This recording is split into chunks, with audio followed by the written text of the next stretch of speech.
Tuhan, Shalom Bapak Ibu Saudara kasih Tuhan, Shalom Jemaat GBI Tanah Merah. Selamat hari Minggu, ada sukacita pada hari ini. Yang bersukacita kita sama-sama lambaikan tangan kita bagi Tuhan Yesus Kristus sebagai respon kita mengasihi Tuhan kita, amin.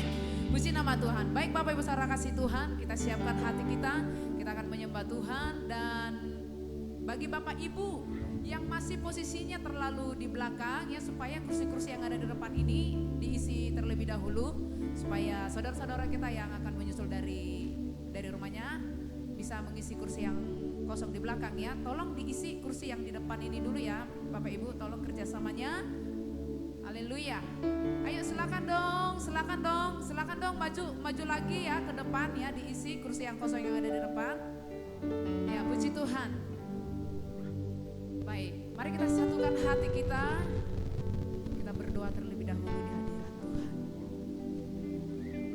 Segala puji hormat bagi namamu Bapa di surga. Terima kasih buat hari ini di penghujung bulan Maret ini Tuhan. Kami selalu merindukan hadirat-Mu. Kami selalu datang ke tempat ini Tuhan untuk memuji dan memuliakan namamu. Tuhan, setiap kami yang ada, mulai dari anak-anak sampai dengan orang tua, opung Tuhan, Kau berkati kami semua Bapa. Jikalau kami datang dari rumah Tuhan dengan berbagai masalah, persoalan, pergumulan Tuhan, damai sejahtera kami hilang Tuhan, kami memohon pertolongan-Mu di tempat ini Tuhan. Baharui kami di tempat ini Tuhan, pulihkan hati kami di tempat ini Tuhan, jernihkan setiap hati dan pikiran kami. Bawa kami Tuhan lebih sungguh-sungguh lagi menyembah Tuhan, bawa hati kami Tuhan lebih sungguh-sungguh lagi memuliakan nama Tuhan. Siapapun kami Tuhan yang hadir pada saat ini, Tuhan tolong jamah kami, biarlah kami boleh memberikan yang terbaik bagi kemuliaan namamu Bapa yang baik. Biarlah Roh Kudus bekerja seluas-luasnya di tempat ini, mengurapi kami, menjamah kami, menghiburkan setiap kami Tuhan. Kami percaya di tempat ini telah terjadi transformasi, kami percaya di tempat ini telah terjadi kemerdekaan, kemenangan bagi setiap kami umat yang mengasihi-Mu. Terima kasih Bapa di surga, berkati setiap kami yang melayani para hamba-hamba-Mu Tuhan, mulai dari puji-pujian, LCD, hamba-Mu yang menyampaikan kebenaran firman-Mu, bahkan apapun Tuhan yang menjadi pekerjaan kami hari ini Tuhan, sembunyikan kami jauh di balik salib-Mu, nyatakan kuasa-Mu, nyatakan pembelaan-Mu. Biarlah keperkasaan dari surga turun ke atas kami, pengurapan dari surga turun ke atas kami, sembunyikan kami Tuhan jauh di balik salib-Mu, nyatakan kuasa-Mu di dalam nama Tuhan Yesus. Ampuni Tuhan segala dosa dan pelanggaran kami, kuduskan kami supaya kami layak menerima setiap perkenanan Tuhan di dalam nama Yesus Kristus. Kami menyerahkan ibadah kami ini Tuhan, ibadah GBI Tanah Merah pada hari ini ke dalam tangan kasih kuasa-Mu. Biarlah Engkau Tuhan yang bekerja di dalamnya. Dalam nama Tuhan Yesus kami berdoa dan mengucap syukur, sama-sama kita katakan amin. Puji nama Tuhan. Mari Bapak Saudara kasih Tuhan, tetap kita terkoneksi dengan hadirat Allah. Sebab Engkau Tuhan adalah tempat kami berlindung, dan Engkau Tuhan tempat kediaman kami. Biarlah Tuhan sedalamnya hati kami selalu mengasihi Engkau. Di dalam setiap kesesakan kami Tuhan, Engkau memberikan kemenangan di dalam hidup kami. Karena kami tahu Engkau ada bersama kami.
kasih setiamu. Benar Tuhan Yesus.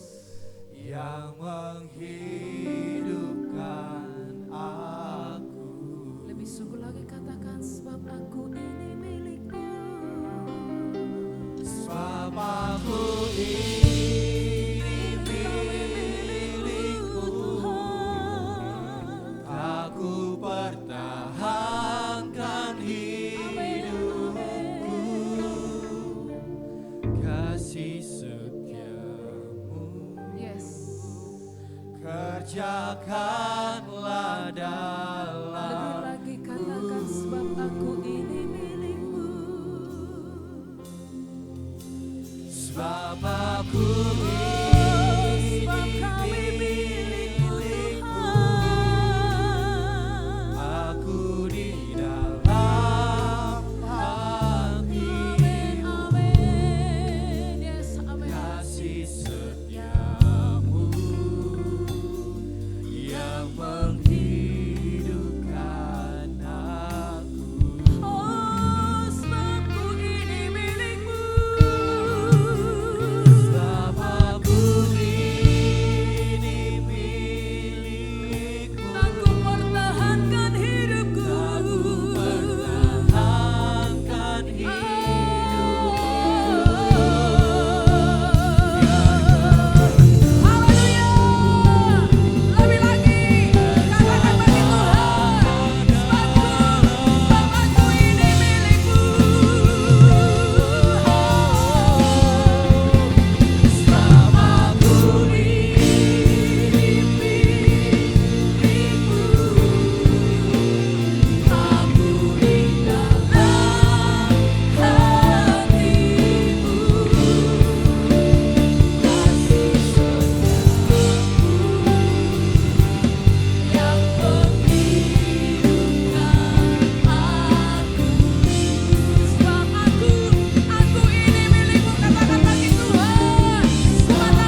bagi kami. Karena Engkau Tuhan yang menjadi kehidupan bagi kami kekal selamanya. Terima kasih Tuhan buat hari ini. Sukacita dari Allah memenuhi ruangan ini di dalam hidup kami. Haleluya, sama-sama katakan amin. Haleluya. Apa kabar Bapak Ibu Saudara kasih Tuhan? Apa kabar sebelah kiri saya ini? Aduh, luar biasanya katanya. Aduh. Apa kabar saudaraku? Sebelah kanan saya, apa kabar saudaraku?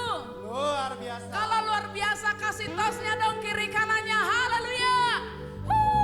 Kita bersorak-sorai memuji Tuhan.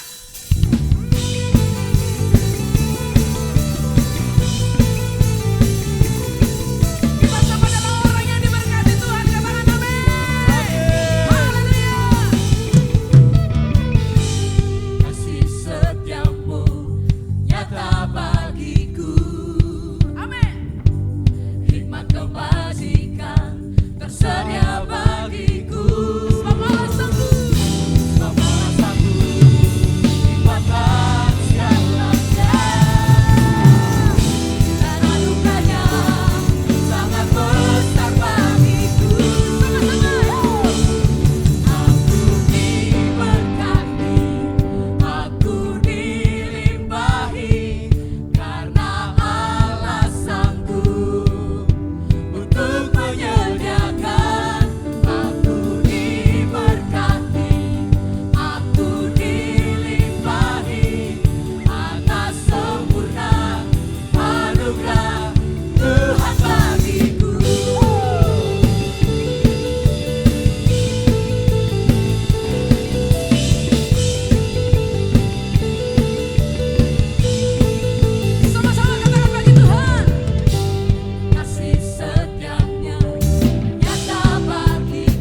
pada pagi hari ini katakan amin. Amin. Haleluya.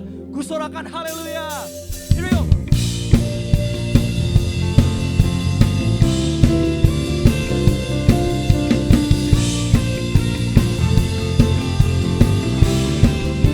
Sama-sama katakan Yesus. Yesus kau kekuatan di hidupku. Amin. Takkan gentar langkahku. Angkat tanganmu. Katakan. Kau angkat tanganku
Silakan Bapak Ibu Saudara duduk kembali.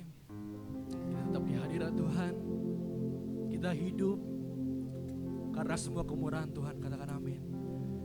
Kita hidup karena kebaikan-Nya. Haleluya Yesus.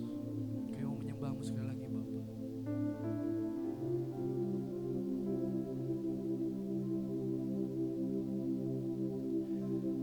Kau hiasi kehidupanku dengan kemurahan-Mu. Kau rancangkan masa depanku penuh dengan harapan.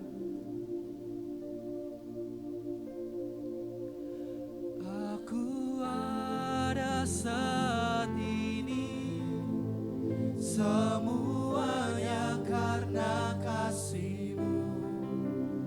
Aku hidup hari ini, semua berkat kemurahan-Mu. Terima kasih Yesus, Engkau sangat baik, teramat baik bagiku. Katakan kau hiasi kehidupanku dengan kemurahan-Mu.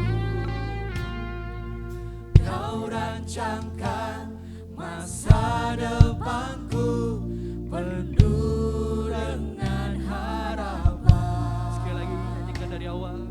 Katakan kau hiasi, amin, kehidupanku dengan kemurahan-Mu.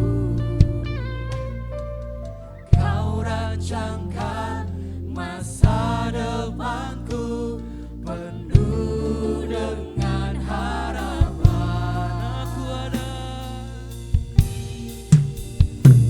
Aku ada saat ini, semuanya karena kasih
tangan-Mu.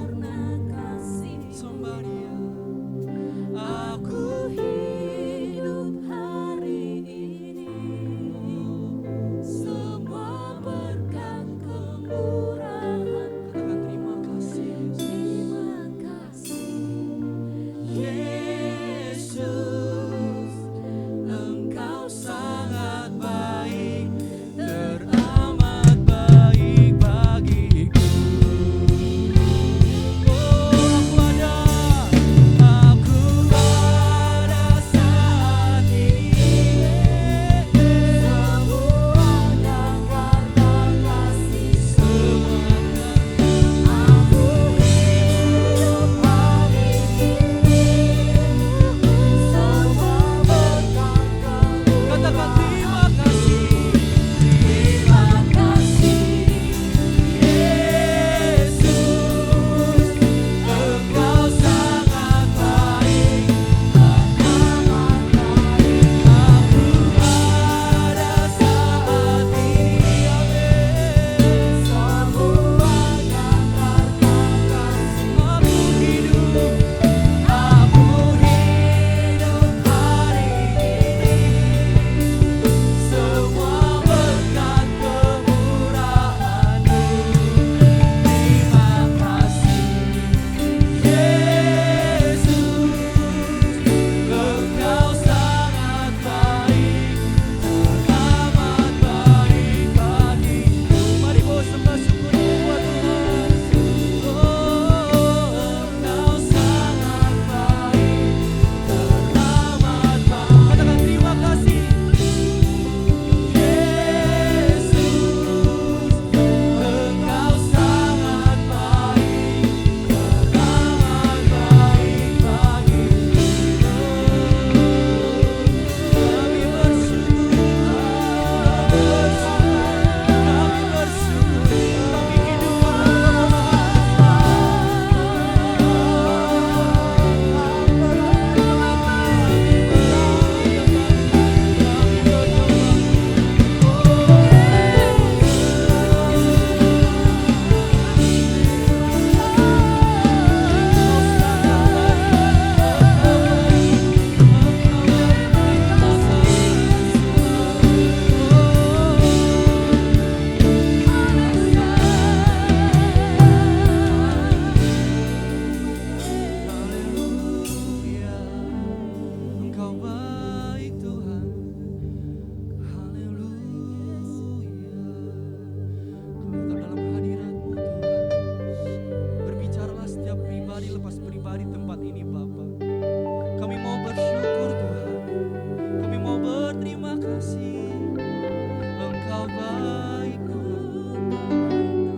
Mari kita satukan hati kita.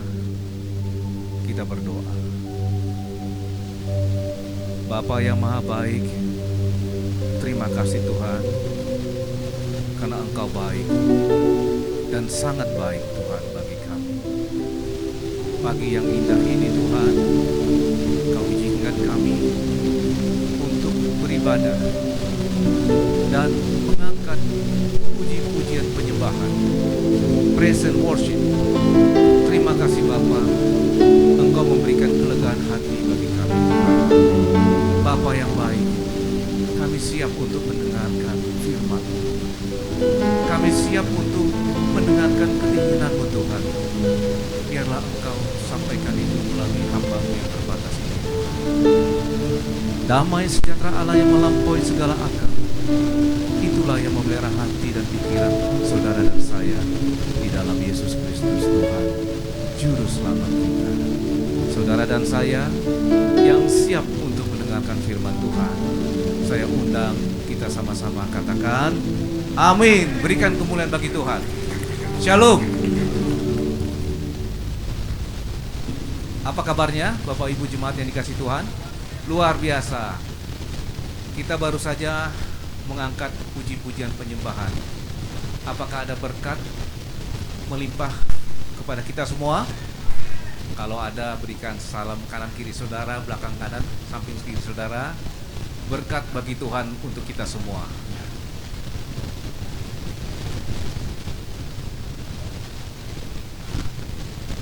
Jemaat yang dikasih oleh Tuhan, hari ini adalah hari yang spesial bagi gereja kita ini ya, GBI Tanah Merah. Tuhan melimpahkan berkat kepada gereja ini melalui hambanya, gembalanya, Ibu Nyonya Simorangkir, Pendeta Simorangkir, yang juga adalah namburu saya. Semoga di usia yang bertambah ini Tuhan semakin melimpahkan berkat-Nya. Kita berikan applause. Selamat panjang umur Namburu, sehat selalu, semakin nyala pengembalaannya. Jemaat yang dikasih oleh Tuhan, pada pagi hari yang indah ini Tuhan ingin menyampaikan kepada kita bahwa Ia sanggup memulihkan kehidupan saudara dan saya. Tentu keinginan yang ingin disampaikan oleh Tuhan ini sangat beralasan, Bapak Ibu jemaat yang dikasihi oleh Tuhan, karena kita pribadi lepas pribadi tentu punya pergumulan hidup, tentu punya tekanan hidup, tentu punya perjuangan hidup yang harus kita lewati. Bukan kita hindari, harus kita lewati, harus kita jalani dan kita lewati. Tentu di dalam perjalanan tersebut, ya, tentu kita harus kuat di dalam iman. Oleh karena itu, firman Tuhan pada pagi hari ini ingin mengingatkan kita bahwa Dia adalah Yesus, Yosua, Juru Selamat kita. Bahwa Dia adalah El Shaddai, Allah yang berkasa, Allah yang dahsyat, Allah yang luar biasa. Bahwa Dia adalah Immanuel. Jadi jangan sekali-sekali Bapak dan Ibu ketika menghadapi pergumulan, tekanan hidup, apapun dia, itu merasa sendiri, ya, merasa kesepian. Tetapi ingat bahwa Dia adalah Allah yang senantiasa menyertai kita. Amin. Bahwa Dia juga adalah Adonai. Dia adalah Tuhan. Yesus itu adalah Tuhan. Karena Dia Tuhan, tentu Dia berkuasa atas kehidupan kita. Amin. Nah, ini yang ingin diingatkan oleh Dia kepada kita di pagi hari ini, bahwa Dia sanggup memulihkan kehidupanmu, kehidupan saudara dan saya. Firman Tuhan pada hari ini bukan hanya untuk saudara, tetapi juga untuk saya. Oleh karena itu, mari kita dengarkan firman Dia. Bapak Ibu jemaat yang dikasihi oleh Tuhan, firman Tuhan pada hari ini diambil dari kitab Yehezkiel, ya, pasal ke-37 ayat 1 sampai 14.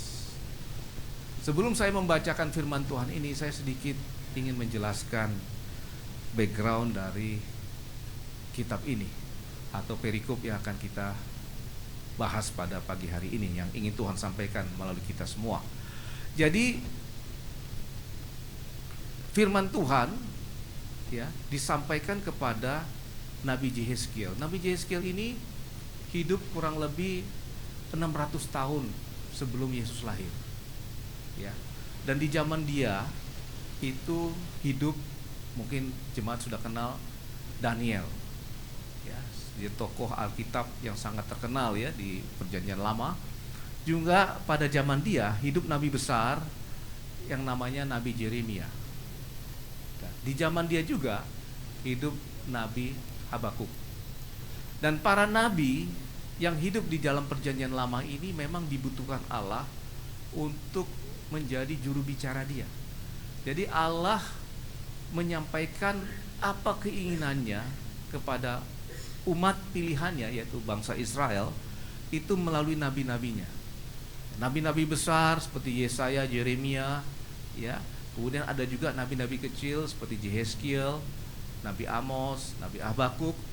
Semuanya itu dipakai Tuhan untuk menyampaikan firman-Nya, perkataannya. Jadi di zaman-zaman Perjanjian Lama sebelum Yesus lahir, Tuhan memakai orang-orang tertentu untuk menyampaikan apa yang menjadi hasrat keinginan Tuhan kepada bangsa pilihannya, itu adalah bangsa Israel atau bangsa Yahudi. Nah, di sini di perikop yang kita baca ini adalah perikop mengenai kebangkitan Israel. Yehezkiel itu sendiri dalam bahasa Ibrani, Hebrew, berarti Allah memberikan kekuatan. Ya, tentu Allah memberikan kekuatan kepada siapa? Kepada bangsa pilihannya. Dan ketika firman Tuhan ini diturunkan melalui Nabi Yehezkiel, ketika itu bangsa Israel atau bangsa Yahudi ini dalam masa pembuangan di Babel. Kita tahu bahwa bangsa Yahudi ini adalah bangsa pilihan, namun bangsa yang degil ya, tegar tengkuk ya. Dia sudah menyaksikan kemuliaan Tuhan dalam perjalanannya dari Mesir, di perbudakan dia menuju ke tanah perjanjian.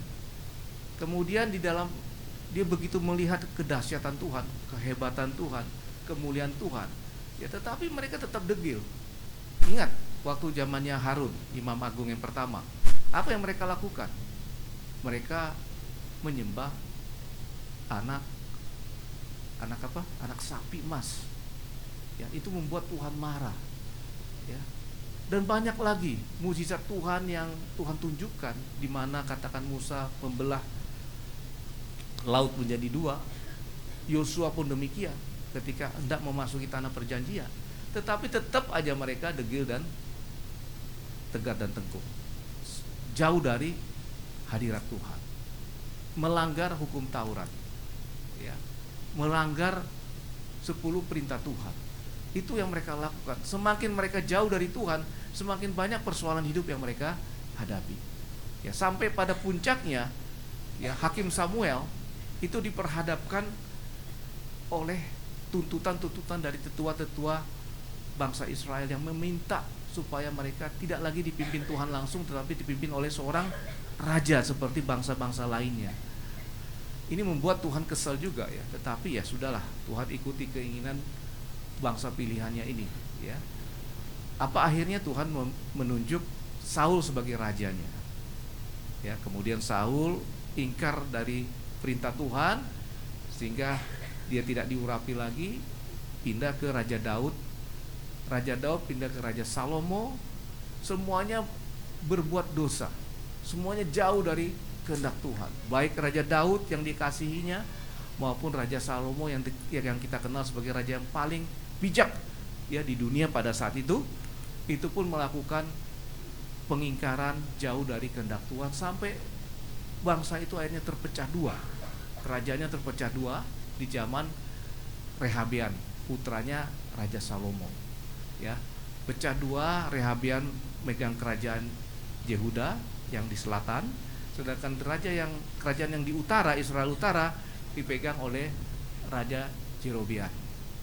Jadi mereka pecah dua. 10 suku ada di utara, 2 suku ada di selatan. Ini bangsa Israel ini sadar tidak sadar mereka sudah semakin jauh dari Tuhan. Sehingga Tuhan menghukum mereka, memecahkan mereka menjadi dua kerajaan, utara dan selatan. Itu pun mereka masih bebal, masih dengki, ya, masih jauh dari Tuhan. Mereka menyembah berhala, menyembah nenek moyang dari para istri-istri mereka, istri para raja, sehingga pada akhirnya mereka dibuang oleh Tuhan. Yang pertama adalah kerajaan di utara, Israel, dibuang oleh bangsa Asur, ya, mereka dibuang bangsa Asur, ya. Kemudian yang di selatan akhirnya mereka pun dibuang, ya, oleh bangsa Babel, diasingkan oleh bangsa Babel. Di kemudian hari kerajaan Asur pun akhirnya dikuasai oleh kerajaan Babel. Jadi bangsa Israel itu akhirnya dikuasai, diasingkan oleh bangsa Babel, dari kerajaan Babel. Nah, firman Tuhan yang diturunkan kepada Yehezkiel ini adalah ketika bangsa Israel tersebut ada di pembuangan di Babel. Ketika itu ada juga Daniel. Jadi zamannya Yehezkiel ini juga ada hidup pada zamannya Daniel juga. Jadi supaya jemaat bisa paham background dari firman Tuhan ini yang diturunkan kepada Yehezkiel. Jadi Yehezkiel ini punya penglihatan ke depan, ya, eskatologis. Nah, coba kita dengar, ya, firman Tuhan di Yehezkiel 37 ayat 1 sampai 14. Saya akan membacakannya, jemaat mengikutinya dalam hati. Demikian firman Tuhan. Lalu kekuasaan Tuhan meliputi aku. Ini penglihatan Yehezkiel. Dan ia membawa aku keluar dengan perantara rohnya, Roh Kudus, dan menempatkan aku di tengah-tengah lembah. Dan lembah ini penuh dengan tulang-tulang. Jadi lembah ini berisikan tulang-tulang mayat manusia yang sudah lama. Jadi tinggal tulang-tulang, sudah nggak ada lagi dagingnya. Ya, tinggal tulang-tulang tengkorak aja, ya. Ia membawa aku melihat tulang-tulang itu berkeliling-keliling, dan sungguh amat banyak bertaburan di lembah itu. Lihat, tulang-tulang itu amat kering. Ya, di ayat 2, ya. Jadi Tuhan mengajak dia melihat lembah itu, isinya tulang-tulang semua. Berarti ada banyak mayat di situ. Ya, nanti kita akan tahu tulang-tulang itu siapa. Jadi firman Tuhan yang ada di kitab Yehezkiel ini gaya bahasanya metafora, ya. Jadi dia mengambilkan simbol-simbol. Jadi tulang-tulang di sini itu melambangkan orang Yahudi, orang Israel yang ada di tanah pembuangan, yang ada di Babel, ya. Kita lanjutkan ke ayat 3. Lalu ia berfirman kepadaku, hai anak manusia, dapatkah tulang-tulang ini dihidupkan kembali? Jadi Tuhan bertanya kepada Yehezkiel, apakah tulang-tulang ini yang sudah jadi tulang, mayat-mayat ini, ya, apakah bisa kita hidupkan kembali? Itu pertanyaan Tuhan Yesus, pertanyaan Allah kepada Nabi Yehezkiel. Kita lanjutkan. Aku menjawab, Yehezkiel menjawab, ya Tuhan Allah, Engkaulah yang mengetahui. Lalu firman-Nya kepadaku, bernubuatlah mengenai tulang-tulang ini, dan katakanlah kepadanya, hai tulang-tulang yang kering, dengarlah firman Tuhan. Jadi bagaimana respon dari Yehezkiel kepada pertanyaan Allah?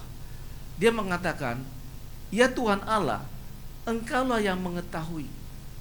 Jadi jawaban dari Nabi Yehezkiel ini adalah menunjukkan iman dia, kepercayaan dia kepada Allah. Dia yakin Allah akan berbuat yang terbaik menurut kehendaknya. Jadi pertanyaan Allah ini dijawab dengan iman oleh Nabi Yehezkiel.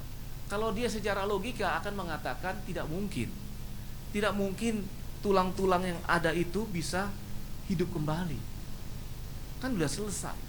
Tadi Namboru pernah ngomong sama saya sebelum kita mulai ibadah, bahwa hubungan antar orang mati sama orang hidup itu terpisah, ya.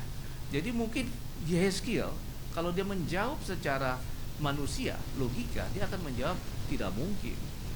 Yang mati ya mati aja, nggak mungkin bisa dihidupkan kembali oleh Tuhan. Ya, secara manusia itu benar, tetapi apa yang dialusi atau dijawab oleh Yeskiel adalah jawaban seorang yang beriman. Dia tahu Tuhan akan bisa melakukan apa saja. Ya, itu respon dia. Kemudian Tuhan berkata kepada dia, bernubuatlah mengenai tulang-tulang ini dan katakanlah kepadanya, hai tulang-tulang yang kering, dengarlah firman Tuhan. Begini firman Tuhan Allah kepada tulang-tulang ini, aku memberi nafas hidup di dalammu supaya kamu hidup kembali. Jadi nubuat dari Nabi Yeskiel adalah Allah memberi nafas hidup di dalammu supaya kamu hidup kembali. Jadi tulang-tulang itu diberikan nafas kehidupan sehingga dia akan hidup kembali. Lanjut di ayat 6, aku akan memberi urat-urat kepadamu dan menumbuhkan daging padamu. Aku akan menutupi kamu dengan kulit dan memberikan kamu nafas hidup supaya kamu hidup kembali, dan kamu akan mengetahui bahwa akulah Tuhan. Akulah Adonai. Akulah Tuhan.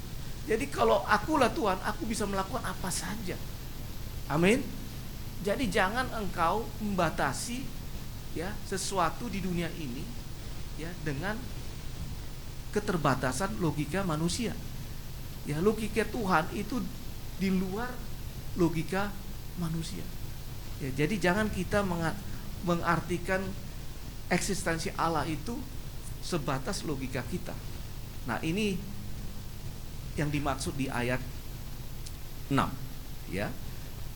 Lalu aku bernubuat seperti diperintahkan kepadaku, dan segera sesudah aku bernubuat, kedengaranlah suara, sungguh suatu suara derak-derak, dan tulang-tulang itu bertemu satu sama lain. Jadi ada proses, ya. Ada proses di sini, ya. Sedang aku mengamat-ngamati, lihat urat-urat ada dan daging tumbuh padanya. Kemudian kulit menutupinya, tetapi mereka belum bernapas. Jadi tulang-tulang itu sudah bersatu, ya, menyatu dia dan bergerak-gerak, kemudian tumbuh daging dan sebagainya, sehingga menjadi utuh seperti manusia lagi. Cuman persoalannya dia belum bernapas, gitu ya. Maka firman-Nya kepadaku, bernubuatlah kepada napas hidup itu, bernubuatlah hai anak manusia, dan katakanlah kepada napas hidup itu, beginilah firman Tuhan Allah, hai napas hidup, datanglah dari 4 penjuru angin, dan berembuslah ke dalam angin, dan berembuslah ke dalam orang-orang yang terbunuh ini, supaya mereka hidup kembali. Jadi sesuai dengan perintah Tuhan kepada Nabi Yeskiel, maka mayat-mayat tadi menjadi hidup kembali setelah diberikan napas kehidupan oleh Allah. Ayat 10, lalu aku bernubuat seperti diperintahkannya kepadaku, dan napas hidup itu masuk ke dalam mereka sehingga mereka hidup kembali. Mereka menjejakkan kakinya suatu tentara yang sangat besar. Jadi jumlah mayat ini banyak sekali, dan mereka itu adalah mantan tentara yang mati terbunuh.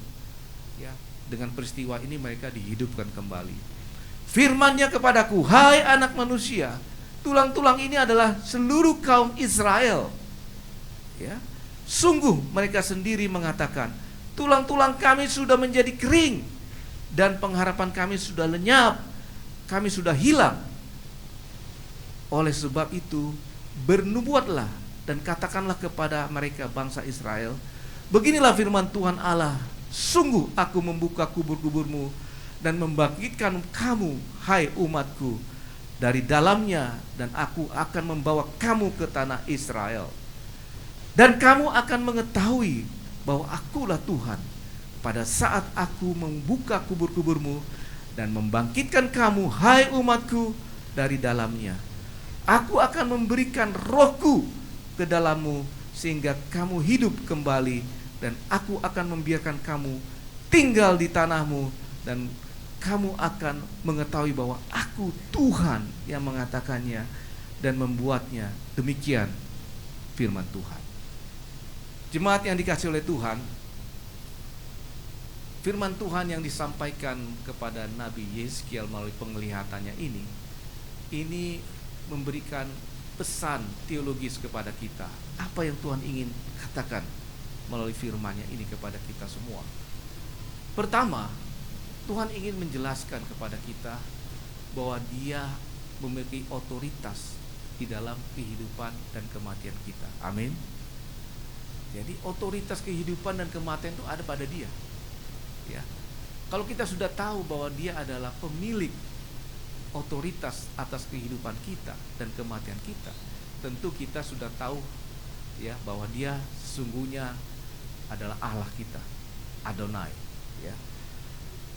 Jemaat yang dikasihi oleh Tuhan, yang kedua, Tuhan ingin mengatakan bahwa kehidupan kita itu sangat tergantung kepada firman-Nya dan roh-Nya.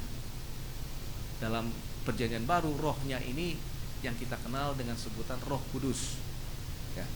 Jadi jemaat yang dikasihi oleh Tuhan, untuk bisa kita hidup kembali di dalam menjalani kehidupan kita, maka kita harus menggantungkan diri kepada firman Tuhan. Agar kita dikuatkan, dimampukan untuk menggantungkan diri pada firman Tuhan dalam kehidupan kita, maka kita butuh Roh Kudus. Tanpa Roh Kudus, maka kita sulit dan menghadapi kendala ketika kita menghidupi firman Tuhan. Jadi firman Tuhan ini hanya bisa kita hidupi, kita jalani kalau kita melibatkan Roh Kudus di dalam kehidupan kita. Yang terakhir, Tuhan ingin mengingatkan kita, apapun masalahmu, ya, tiada yang mustahil untuk Dia. Amin.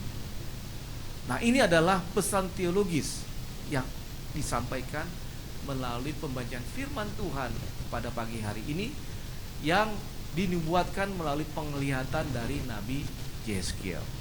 Nah, coba kita lihat dalam kehidupan kita sehari-hari. Ya, kita tahu bangsa Israel ini bisa merefleksikan kehidupan kita saat ini di era modern ini, ya. Jadi bangsa Israel ini bangsa yang benar-benar terpuruk, ya. Mereka dikatakan bangsa pilihan Tuhan. Mereka punya tokoh-tokoh yang hebat, ya. Musa, Raja Daud, Raja Salomo, dan seterusnya. Tetapi mereka pada akhirnya terpuruk, ya, dibuang, diasingkan oleh bangsa kafir yang saat itu sangat berkuasa, ya, Raja Nebukadnezar, Raja Babel pada saat itu. Jadi mereka benar-benar terpuruk, sudah kehilangan harapan, sudah kehilangan identitas, sudah kehilangan rasa percaya diri, ya, bangsa yang begitu diagungkan, ya, ketika mereka dibebaskan dari tanah perbudakan Mesir, dibawa oleh Musa menuju ke tanah perjanjian, kemudian dilanjutkan oleh Yosua. Mereka begitu pride, ya, mereka melihat sendiri, ya, nenek moyangnya melihat sendiri betapa hebatnya Allah itu untuk mereka. Tetapi sekarang mereka ditelantarkan, dibuang di pembuangan, di exile, ya, oleh bangsa Babel. Benar-benar mereka sudah kehilangan harapan, sudah nggak tahu lagi bagaimana masa depan mereka, ya. Nah, tetapi Tuhan mengatakan melalui Nabi Yeskiel, juru bicaranya, bahwa tiada yang mustahil di dalam nama Dia. Tiada yang mustahil. Tuhan akan mampu, ya, memulihkan bangsa Israel yang sudah hancur lebur itu, ya, menjadi bangsa pilihan Tuhan.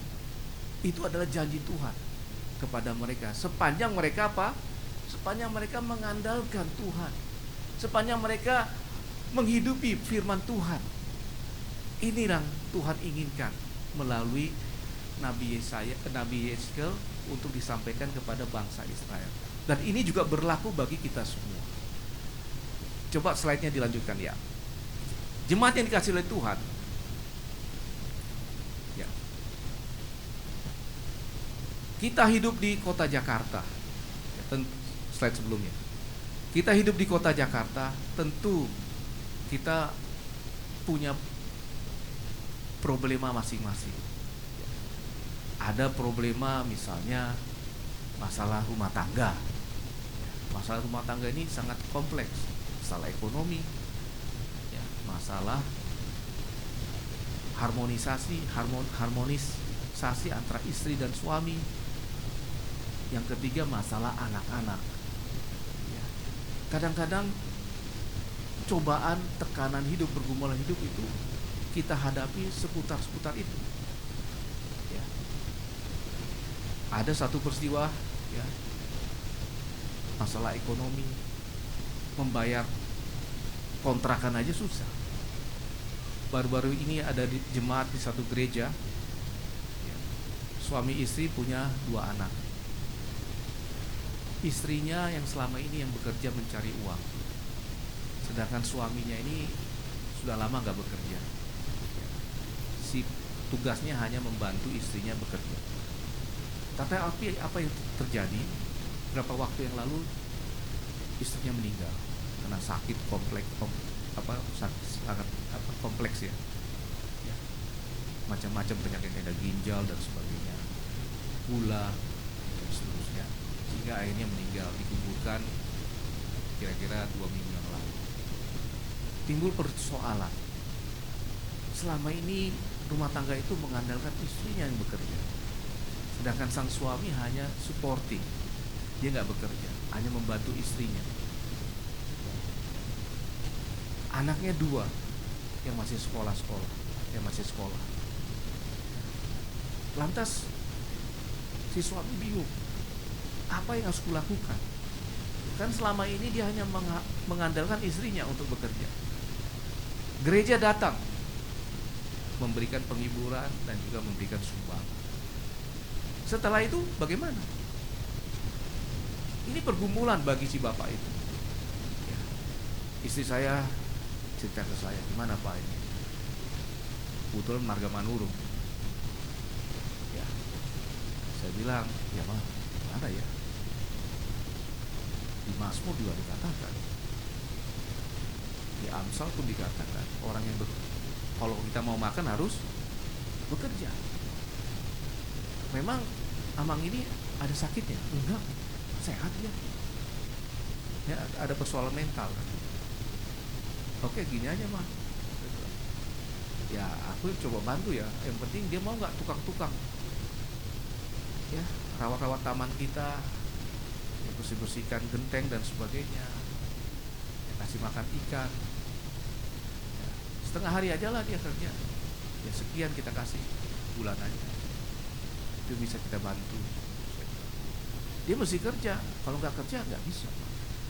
Jadi mungkin yang ada di pikiran dari Amang ini tentu adalah bagaimana dia bisa melanjutkan kehidupannya. Harapan dia, istrinya yang selama ini bekerja sudah dipanggil Tuhan. Ini adalah yang kita sebut tulang-tulang kering tadi. Kita bisa pada titik terendah di dalam kehidupan kita. Kita bingung, bagaimana ini? Kemudian ada lagi contoh berikutnya. Dia seorang pengusaha besar. Persoalannya adalah dia tidak harmonis dengan istrinya. Sehingga walaupun dia punya mobil, punya harta, apa saja dia bisa secara materi, tetapi begitu masuk ke rumah seperti masuk neraka. Dia merasa gak nyaman. Kalau saya terus pulang ke rumah, saya bisa stroke nih. Dia tidak menemukan kebahagiaan di rumahnya, padahal dia sudah punya anak. Sumber dari persoalan itu adalah istrinya. Entah bagaimana gitu ceritanya. Yang saya ingin jelaskan kepada jemaat yang dikasih oleh Tuhan, walaupun dia punya materi, tetapi dia merasa hampa, kosong. Padahal kita sumber kebahagiaan kita ada kalau kita balik ke rumah, kan? Benar nggak, Bapak Ibu jemaat yang dikasih oleh Tuhan? Di situ kita ketemu dengan keluarga kita, dengan istri dan anak-anak. Ya, walaupun ekonomi kita nggak sebaik dia, tapi kita merasa nyaman, bahagia kalau kita tinggal di rumah. Tapi bapak ini justru bahagia kalau tidak di rumah. Jadi segala macam alasan supaya dia tidak bisa pulang ke rumah gitu ya.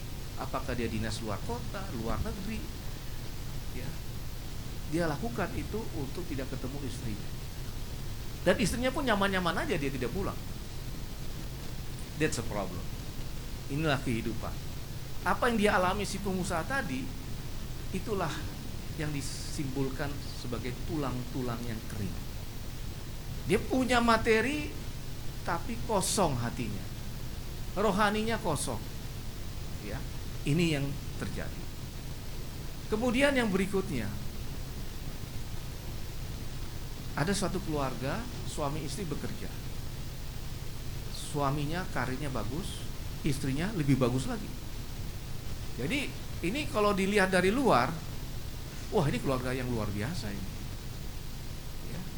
Suaminya sukses, istrinya lebih sukses lagi. Tetapi mereka punya pergumulan. Pergumulannya apa? Anaknya ketergantungan obat-obatan. Ya, ketergantungan obat-obatan. Ya, saya nggak berani nanya lebih dalam lagi. Ya, cuman bisa mendoakan. Bisa kita bayangkan keluarga ini dipenuhi oleh materi, jabatan oke, dan sebagainya oke. Kelihatannya kalau di gereja oke punya gitu ya, atau dalam pergaulan sosial sangat jadi panutan. Tapi kalau kita begitu masuk ke dalam, ternyata dia juga punya persoalan hidup. Kita semua yang ada di sini pasti punya persoalan, amin. Nah ini yang terjadi Bapak dan Ibu jemaat yang kasih oleh Tuhan. Ya, bisa kita bayangkan untuk apa itu jabatan itu kalau generasi penerusnya tidak bisa melanjutkan keinginan, cita-cita, tujuan dari mereka berkeluarga. Ini adalah tulang-tulang yang kering yang terjadi dalam kehidupan kita masing-masing. Saya pun pernah mengalami hal yang demikian gitu ya. Kita semua punya pengalaman masing-masing. Nggak ada satupun di ruangan ini yang bebas dari pergumulan. Amin. Kita semua punya pergumulan masing-masing. Pergumulan ini kalau tidak kita taking dalam nama Yesus, ini akan menjadi tulang-tulang yang kering, akan menjadi batu sandungan bagi kehidupan kita selanjutnya. Nah, Tuhan ingin mengingatkan kita dalam kesempatan yang indah ini. Hai guys, hai anakku, aku sanggup memulihkan persoalanmu. Aku sanggup menyelesaikan persoalanmu. Itu janji dia melalui penglihatan Nabi Yehezkiel. Apa yang Tuhan firmankan kepada bangsa Israel di masa pembuangan di Babel itu berlaku untuk kehidupan kita saat ini. Alkitab yang kita percayai, yang sudah dikanon oleh para gembala-gembala gereja, ini adalah tuntunan di dalam kehidupan kita. Jadi Alkitab itu berisikan perkataan Tuhan, mulai dari perjanjian lama sampai dengan perjanjian baru. Ini adalah perkataan Tuhan. Kalau di perjanjian lama, Tuhan berkata melalui orang-orang pilihannya. Tetapi di perjanjian baru, Tuhan berkata sendiri melalui Yesus Kristus. Amin. Tuhan mengingatkan kita, hai anak-anakku, persoalan pergumulan apapun yang kau hadapi, ya, itu aku sanggup. Tiada mustahil bagiku. Karena aku Adonai, aku Tuhanmu.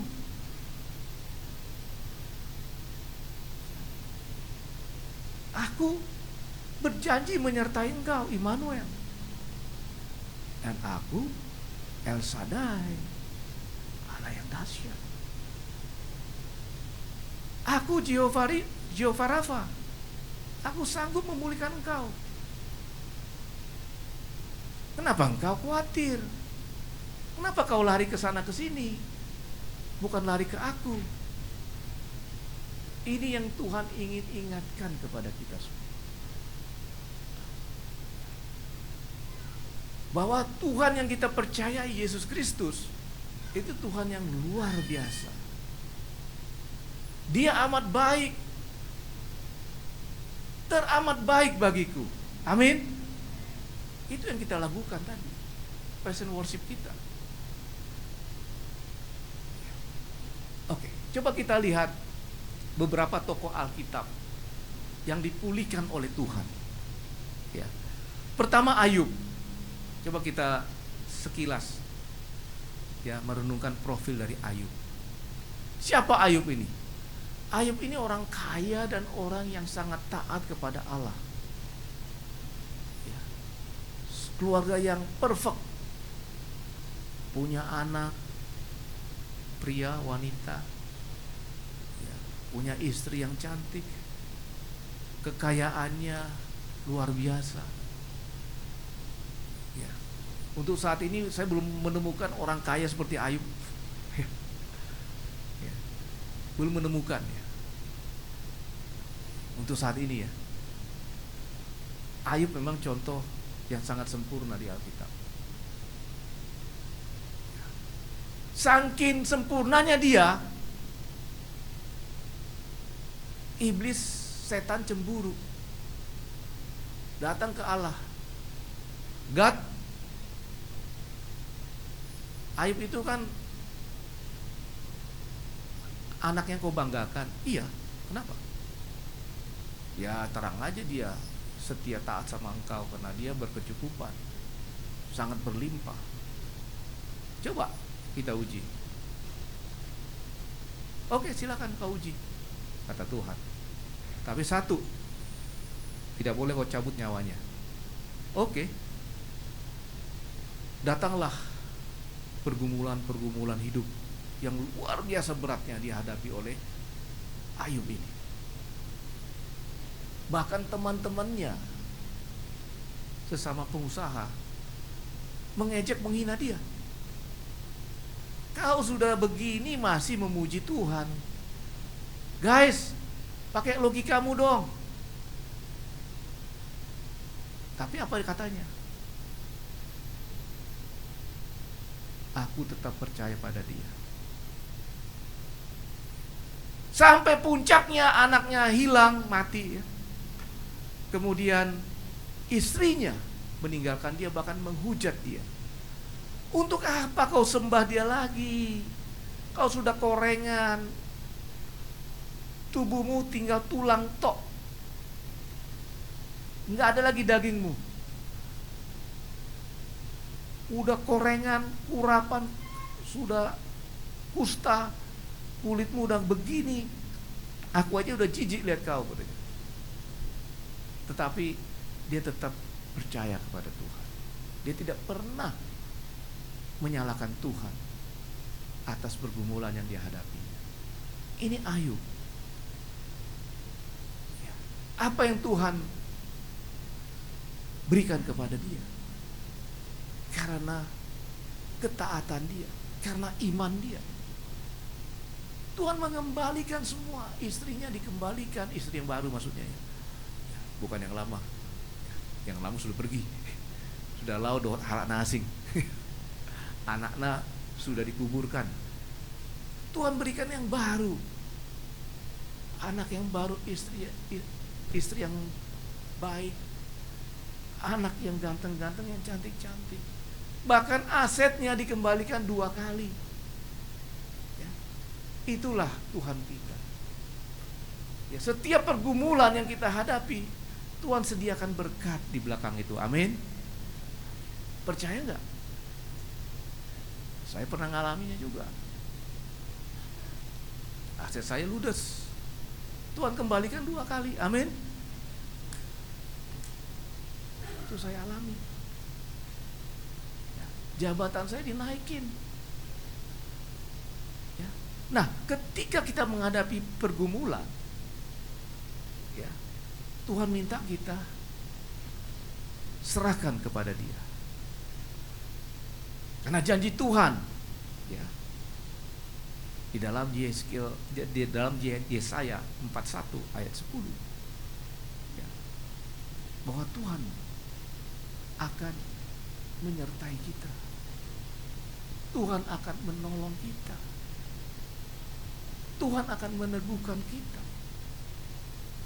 Dan Tuhan akan memegang kita dan mengangkat kita untuk meraih kemenangan. Itu janji Dia. Kalau Tuhan gak pernah ingkar janji, yang ingkar janji siapa? Manusia. Tuhan gak pernah ingkar janji. Kita setia dan percaya terhadap janji Tuhan. Percaya kepada Dia yang menyelamatkan kita, yang mati di kayu salib dan bangkit pada hari yang ketiga. Kemudian Dia naik ke surga untuk menyiapkan tempat bagi kita. Maka Tuhan akan memenuhi janjinya pada kita. Amin. Itu adalah Ayub. Kemudian Yusuf. Mungkin jemaat sudah sangat familiar dengan Yusuf. Ini bahkan ceritanya anak-anak sekolah minggu.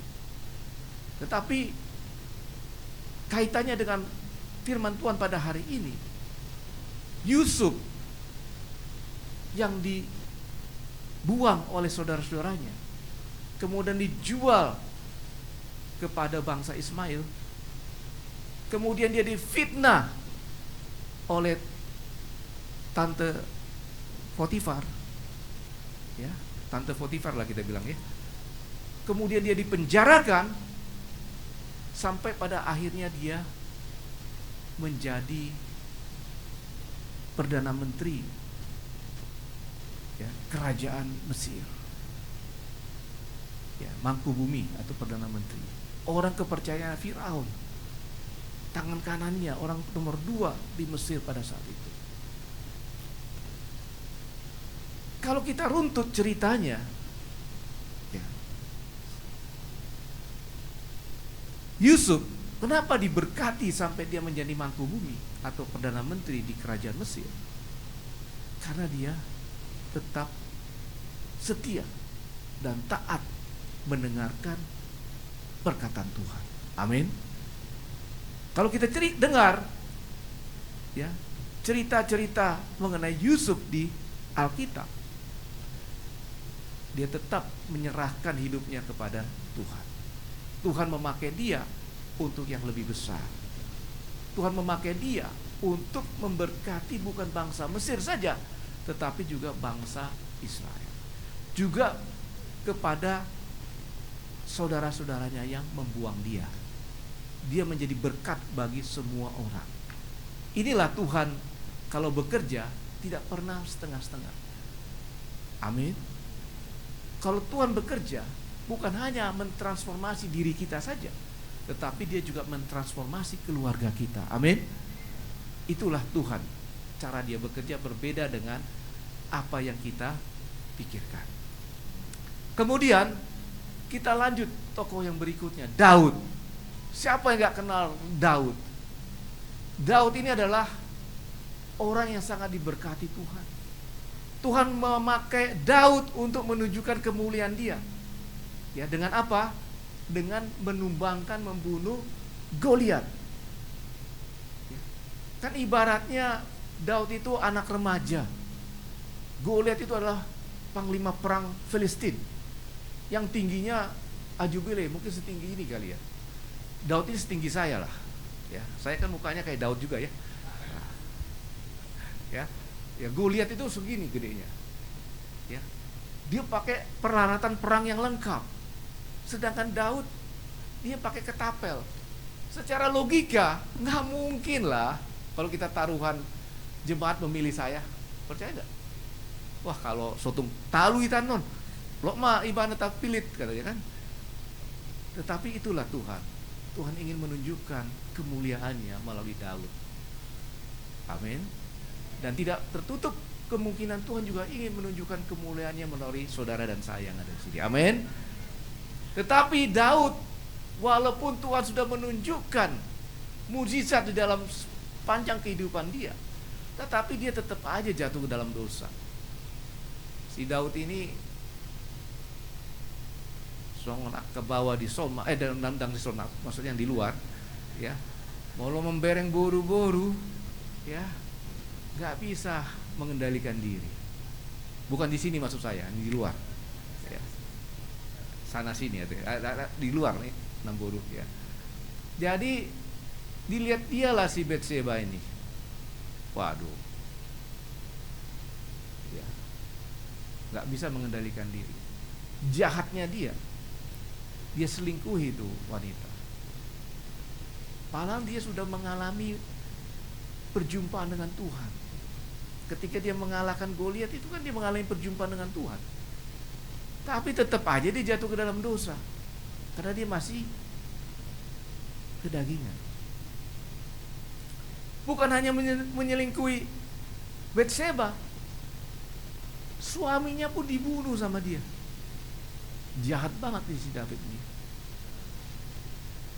Dibunuhnya juga. Melalui panglima perangnya disuruh taruh di frontier dia, di garis depan supaya Hatok selesai. Ya. Itu yang dilakukan oleh Daud. Dan apa yang dilakukannya semuanya akan ada karmanya. Ya. Kita tahu keluarganya Daud ini berantakan semuanya. Berantakan. Memang dari Betseba lahirlah Salomo yang meneruskan kerajaan dia. Ya. Tetapi terjadi perang keluarga. Ya. Bahkan dia sendiri hampir dibunuh oleh putranya. Ya, hampir terbunuh dia. Udah sempat dikudeta oleh putranya. Akhirnya dia diselamatkan oleh Tuhan karena dia bertobat, minta pengampunan. Tapi semua kesalahannya tetap dia harus tanggung dosanya. Ya, sampai pada menjelang kematiannya pun terjadi pertumpahan perang saudara antara anak-anaknya untuk memperebutkan tahta kerajaan. Walaupun yang diberkati Raja Salomo, tetapi abangnya tidak terima sehingga mereka pun saling membunuh satu sama lain. Inilah cerita mengenai Raja Daud. Tetapi yang ingin saya sampaikan di sini adalah bahwa Raja Daud, manusia yang tidak sempurna pun dipakai Tuhan ya untuk memuliakan namanya. Amin. Makanya Yesus Kristus ini adalah anak Daud. Ya. Daud itu sangat terkenal. Ya. Dia menemukan bendera Israel, ya, star, yang sampai sekarang dipakai oleh negara Israel sekarang. Ini adalah Raja Daud. Walaupun dia tidak sempurna, penuh dengan kelemahan seperti kita, tetapi kalau kita mau mendengar firman Tuhan dan menghidupinya, tentu dengan kuasa Roh Kudus, maka kita pun akan dipakai Tuhan untuk karya yang lebih besar lagi untuk kemuliaan namanya. Amin. Demikian juga selanjutnya Petrus. Mungkin kita kenal siapa Petrus.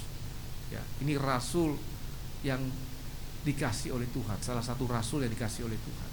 Tetapi apa yang dia lakukan ketika Yesus di dalam prosesi penyalibannya, dia melakukan penyangkalan 3 kali sebelum ayam berkokok. Oh, dia tidak mengenal siapa Yesus, padahal dia hidup bersama Yesus di dalam perjalanan Yesus selama dia ada di dunia ini. Dan dia adalah salah satu rasul yang dikasih oleh Yesus. Dan dia sering membuat Yesus terkejut-kejut dengan statement-statement dia. Kadang-kadang dia membuat statement tanpa dia pikirkan. Tetapi sebagian besar statement itu benar adanya mengenai diri Yesus Kristus, bahwa dia adalah Mesias, Anak Allah yang hidup. Itu dibenarkan oleh Yesus. Tetapi dia melakukan satu kesalahan yang amat besar yang dia sesali dalam hidupnya, yaitu dia menyangkal Yesus Kristus. Itu yang membuat dia menyesal. Tetapi dia melakukan pertobatan. Dia melakukan perjumpaan dengan Yesus. Kemudian apa yang dia lakukan? Dia martir untuk Yesus Kristus di akhir hidupnya. Bahkan dia adalah bapak gereja mula-mula di zamannya. Jadi Rasul Paulus ini adalah paus pertama ya di dunia. Dialah yang memberitakan Injil bukan hanya di tanah Yudea, tetapi juga di seluruh daratan Eropa bersama-sama dengan Rasul Paulus. Kemudian selanjutnya adalah Rasul Paulus. Ini rasul yang sangat saya kagumi. Ya, ini orang pintar, orang cerdas. Ya, dia ini dari kelompok Farisi. Ya, dia adalah murid dari seorang anggota Mahkamah Agama Yahudi. Ya, Sanhedrin. Ya, kelompok Sanhedrin. Ya, Gamaliel nama gurunya. Dia sangat menguasai Taurat dan dia orang yang sangat keji. Ya. Karena pada waktu itu pengikut salib atau pengikut Kristus itu adalah aliran sesat agama Yahudi pada saat itu. Ya. Dan dia sangat fanatik dengan agama Yahudi, hukum Taurat. Jadi sesuatu yang menyimpang dari ajaran Taurat yang dia pahami dari nenek moyangnya, itu akan dia kejar, akan dia siksa, akan dia bunuh, dan sebagainya. Itulah yang dilakukan oleh Rasul Paulus ketika itu. Ya. Namun Tuhan memanggil dia melalui perjumpaan ilahi ketika dia dalam perjalanan ke Damsyik. Waktu itu dia mengejar gerombolan-gerombolan pengikut salib. Ya, dia dipanggil Tuhan, ya. Dia dibutakan ya pada waktu itu.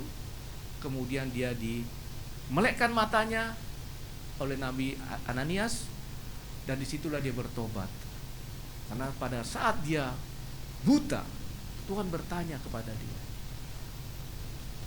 Paulus, Saulus, kenapa engkau menganiayai aku? Siapa engkau? Siapa engkau Tuhan? Sampai 3 kali Tuhan mengatakan itu. Akulah Yesus yang kau aniayai.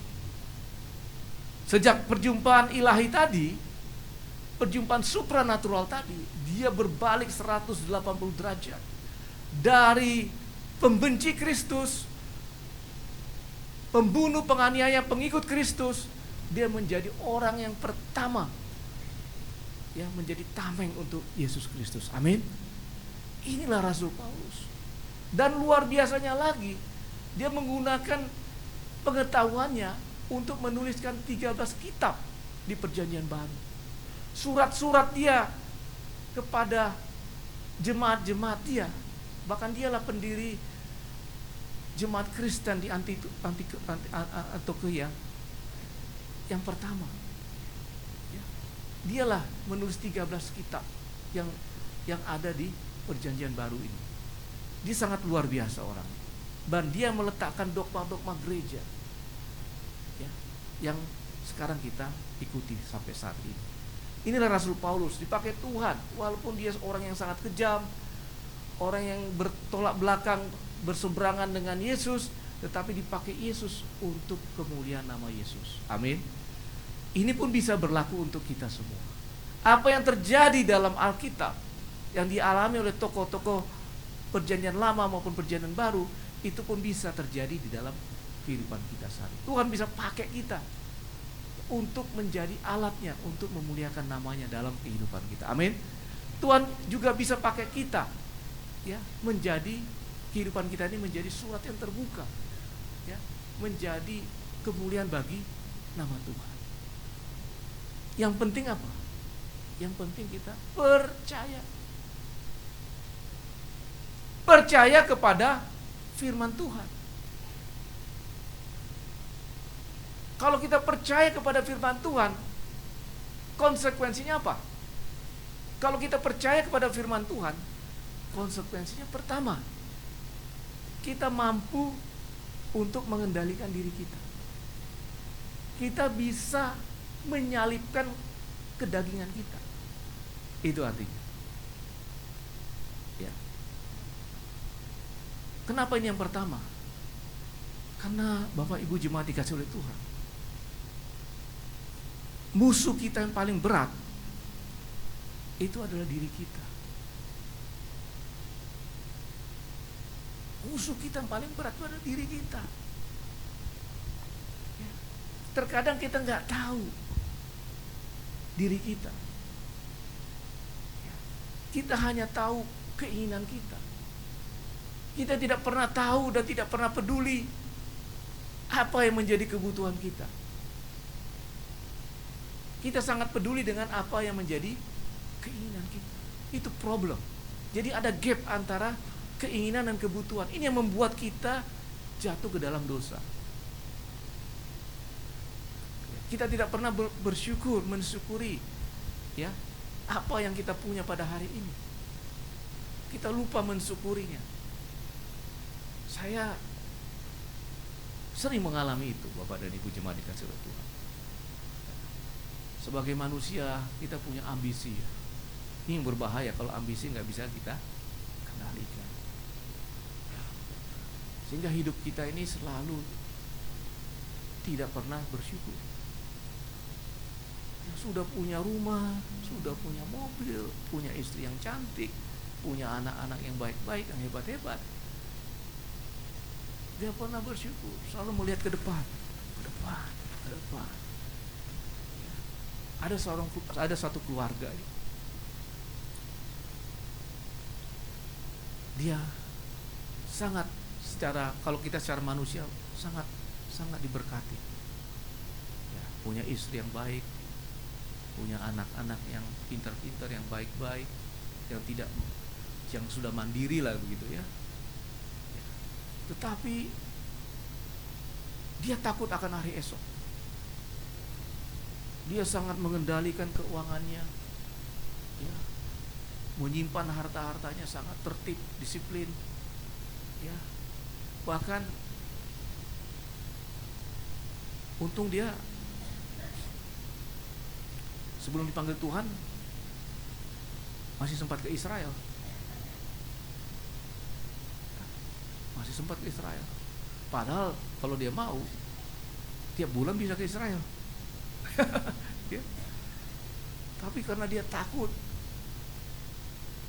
akan hari esok yang tidak pasti, mungkin karena pengetahuannya sangat lengkap kali, ya. Ya. Jadi semua dikaji apa yang terjadi, ya. Ya. Takut, jadi benar-benar dia tidak menikmati, ya, apa yang dia miliki secara sepantasnya. Artinya gitu, ya. Nah, ini sering terjadi, ya, kalau kita tidak melibatkan Yesus di dalam proses kehidupan kita. Misalnya Bapak dan Ibu, ya, di sini kayaknya masih ada oma-oma, opa-opa, ya. Jadi misalnya ditinggal suami atau ditinggal istri, dipanggil oleh Tuhan. Kita yang sangat dekat, ini susahnya kalau hubungan suami istri yang sangat dekat, sudah bukan cinta lagi, sudah seperti menyatu gitu. Tiba-tiba salah satu dipanggil Tuhan.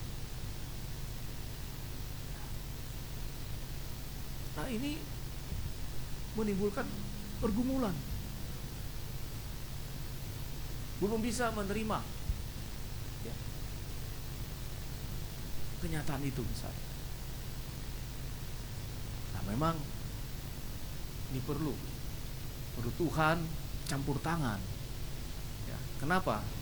Untuk mempercayai firman Tuhan kita perlu campur tangan dari Roh Kudus.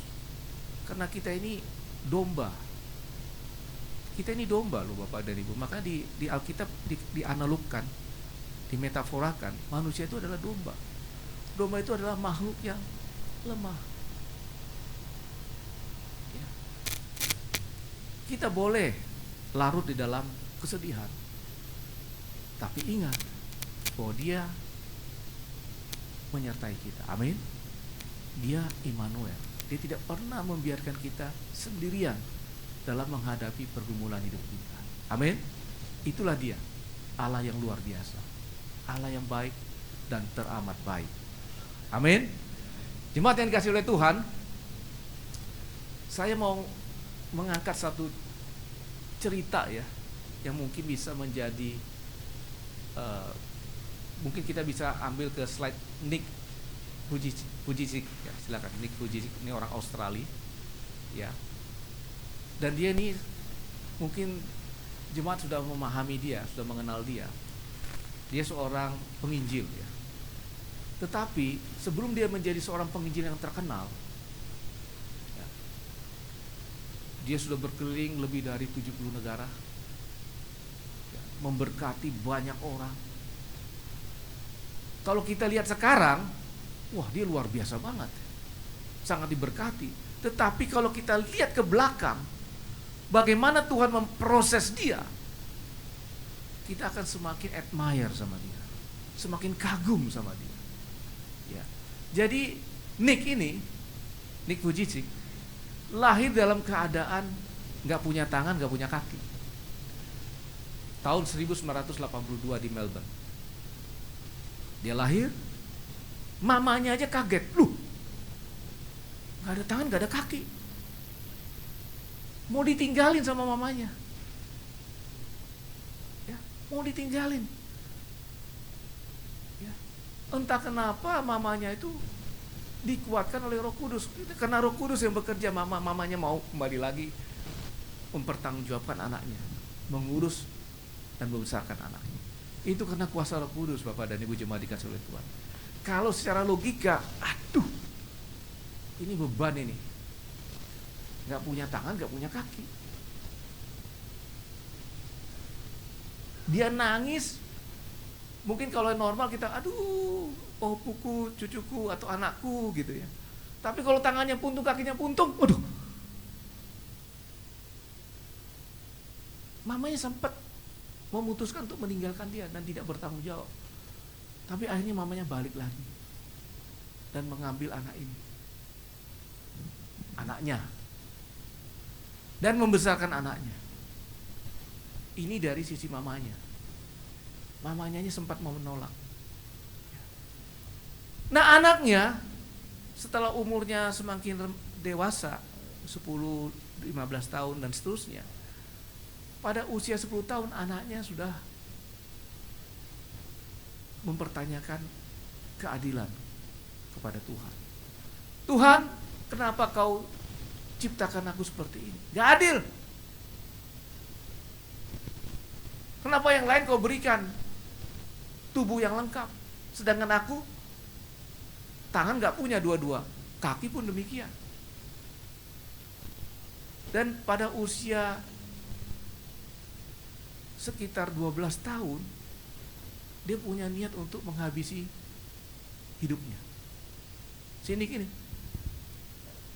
karena dia gak tahan dibully oleh teman-temannya, ya, diejek, dibully sama teman-temannya, seperti gak ada harapan lagi. Ya, aku udah begini, gak ada harapan lagi. Yang mengasihiku hanya mamaku. Yang lain itu hanya mengejek-ejek, membuli, membuat perasaanku, hatiku hancur.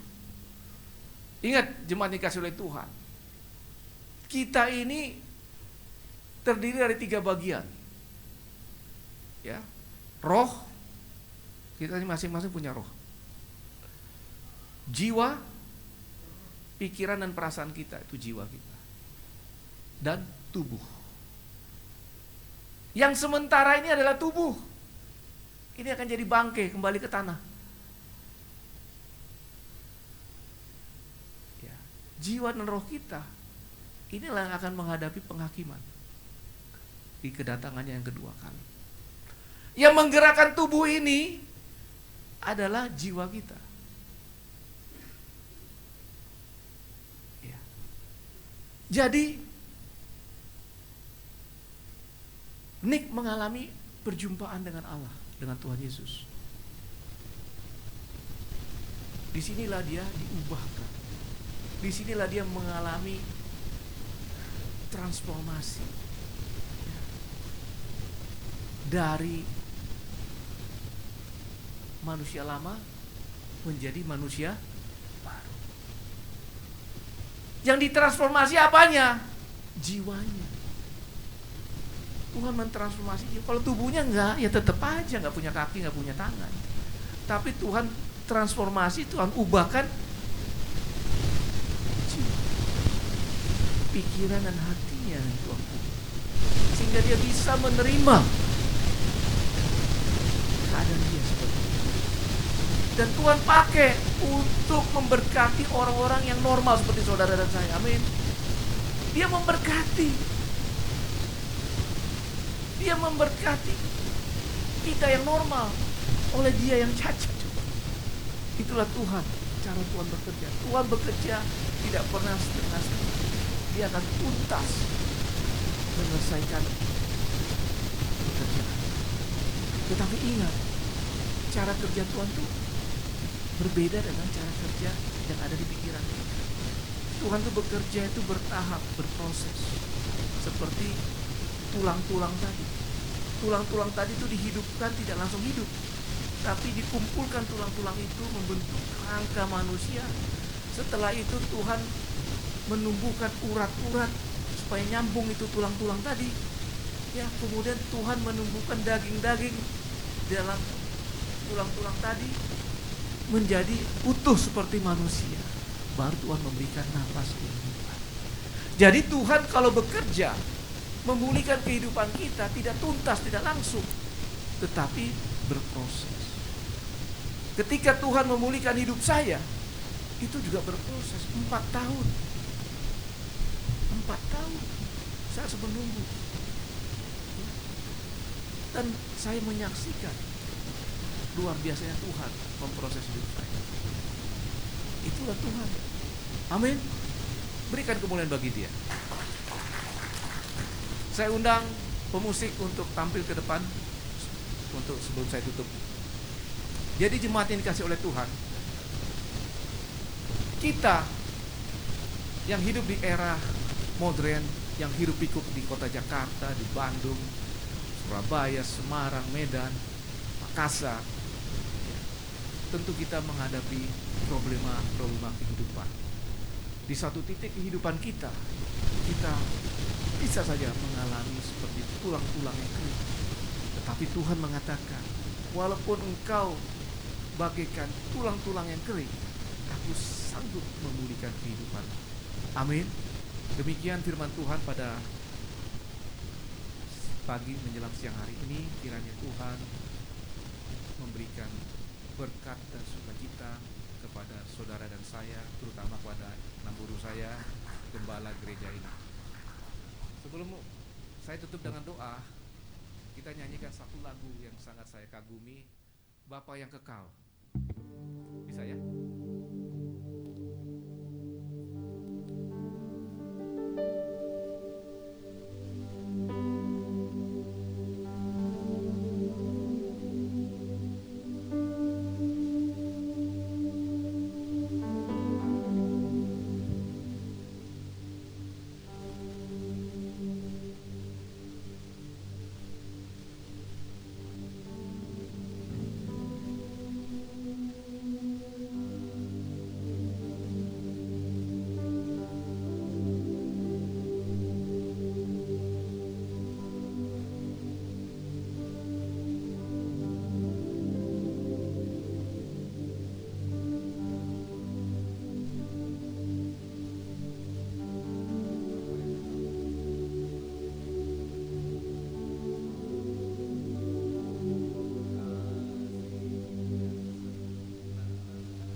Bapak Ibu jemaat, mari kita berdiri. Saat ku mencari, ku mendapatkan, ku ketuk pintumu dan kau bukakan. Sebab kau Bapa-Ku, Bapa yang kekal. Takkan kau biarkan aku melangkah hanya sendirian. Kau selalu ada bagiku. Sebab kau Bapa-Ku, Bapa yang kekal. Takkan kau biarkan, takkan kau biarkan aku melangkah hanya sendirian. Ku ketuk pintu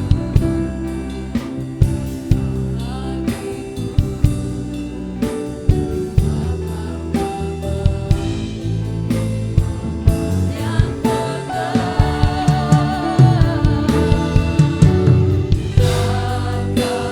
kau biarkan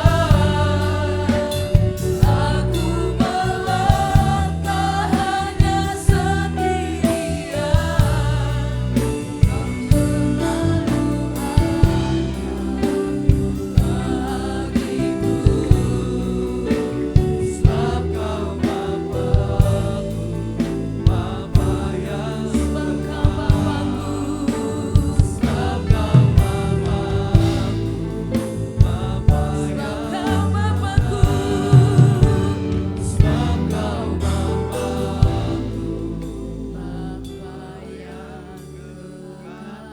Berikan kemuliaan bagi Tuhan kita yang baik.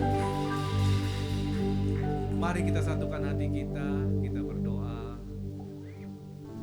Bapa, Engkau Bapa yang kekal.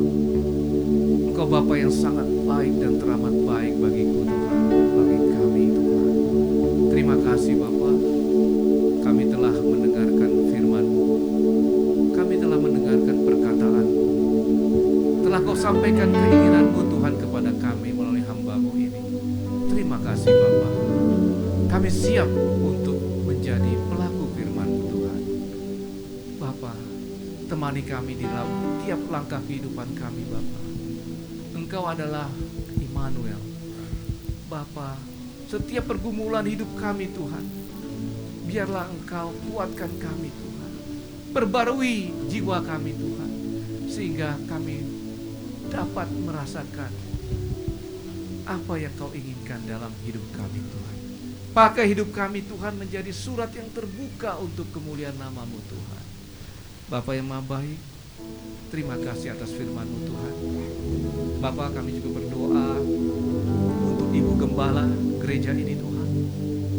Tuhan, temani dia Tuhan di dalam menjalani kehidupannya, di dalam memberikan pelayanannya kepada gereja ini, kepada jemaat ini Tuhan. Kuatkan dia Tuhan, berikan dia kesehatan Tuhan, sehingga dia mampu untuk menuntun dan membimbing kami Tuhan, jemaat yang ada di gereja ini Tuhan. Demikian juga para pinatua dan pendeta, para pemusik, pengiring praise and worship. Kau berkati mereka Tuhan, pribadi lepas pribadi. Berkati rumah tangga mereka, ekonomi mereka, kehidupan mereka Tuhan berkati. Demikian juga jemaat ini Tuhan, pribadi lepas pribadi, keluarga mereka Kau berkati Tuhan, ekonominya Kau cukupi, pekerjaannya Kau berkati, rencana-rencana hidupnya ke depan Kau berkati. Demikian juga anak-anaknya Kau berkati. Semuanya berhasil untuk kemuliaan nama-Mu Tuhan. Kau pakai jemaat ini untuk memuji dan memuliakan Engkau, menjadi surat yang terbuka bagi kemuliaan nama-Mu Tuhan. Tuhan yang baik, kami sebentar lagi akan mengakhiri ibadah ini Tuhan. Kami serahkan perjalanan hidup kami hari ini setelah ibadah ini Tuhan ke dalam tangan-Mu Tuhan. Bila Engkau beracara dalam hidup kami Tuhan. Demikian juga pada hari yang berbahagia ini kami juga merasakan sukacita yang berlebih Tuhan, atas umur yang panjang Kau berikan kepada Ibu Gembala kami Tuhan. Biarlah Tuhan di umur yang panjang ini Tuhan berikan dia kerendahan hati, berikan dia kesehatan, berikan dia kasih sayang yang melimpah Tuhan, sehingga dapat mencurahkan kasih-Nya kepada kami semua Tuhan. Biarlah melalui dia kami dapat merasakan kasih setia Yesus Kristus kepada kami Tuhan. Terpujilah Engkau Tuhan, ampuni segala dosa-dosa kami. Di dalam nama Yesus Kristus Tuhan Juru Selamat kami telah berdoa dan mengucap syukur. Bapak Ibu jemaat yang dikasihi oleh Tuhan, saudara-saudara yang telah menerima firman Tuhan, berkat Tuhan pada hari ini, saya undang kita untuk sama-sama katakan amin. Berikan kemuliaan bagi Tuhan.